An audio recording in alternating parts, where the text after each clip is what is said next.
के बाद नबी पाक सल्लल्लाहु अलैहि वसल्लम की बारगाह में हदिया तशक्कुर और इम्तिनान पेश करने की तरफ ले चलूं और गुजारिश करूं आपके जामिया दारुल रशाद के तालिब इल्म अजीज़ मोहम्मद अंसार सल्लल्लाहु से कि माइक पे तशरीफ लाए और नबी पाक सल्लल्लाहु अलैहि वसल्लम की शान में नाते पाक पेश फरमाएं और फिर उसके बाद मदरसे का तराना जिसके तनवीनी अशआर अभी मैंने आपके रूबरू पेश किए थे तरन्नुम के साथ वो तराना भी पेश फरमाए। आइए सबसे पहले एक मतलब सबसे आगे खत्म रहेगा खत्म करेंगे आकर खत्म करेंगे आकर खत्म करेंगे आकर खत्म करेंगे आकर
फिर मिलेगी रोशनी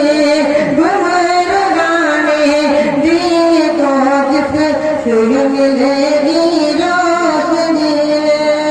हाँ वही का दिया हो जामिया दारुल रसा हाँ वही का दिया हो जामिया दारुल रसा एक ज़मीने गुल सदा हो जामिया दारुल रसा दीन हक का मैं सदा हो जामिया दारुल रसा अगर आदिल में लाए मुस्तफा के वास्ते मुस्तफा के वास्ते मुस्तफा के वास्ते अगर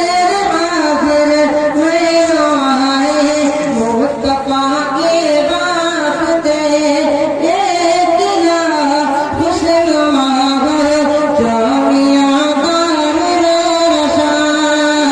सुन्नत नबवी आया हो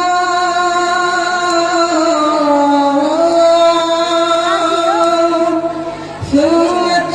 नबवी आया हो हर घड़ी सुबह वफा हर घड़ी सुबह वफा हर घड़ी सुबह वफा सुन्नत नबवी आया हो हर घड़ी सुबह वफा खार के बिदअत सदा हो जामिया दारुल रसा खार के बिदअत सदा हो जामिया दारुल रसा उसमें सरकार का गुलदस्त खुश रंग हो माशाअल्लाह उसमें सरकार का गुलदस्ते खुशबू हुजूरे सरकार का गुलदस्ते खुश रंग हो एक ज़मीने में कदा हो जामिया दारुल रसा दीन हक का मैं कदा हो जामिया दारुल रसा बहुत प्यारा सुना बताओ है तमन्नाए फ़क़ीर आलमगीर को आए हुआ है तमन्नाए फ़क़ीर आलमगीर को आए हुआ इल्म का सिलसिला हो जामिया दारुल रसा इल्म का सिलसिला हो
जुहद यूसुफ है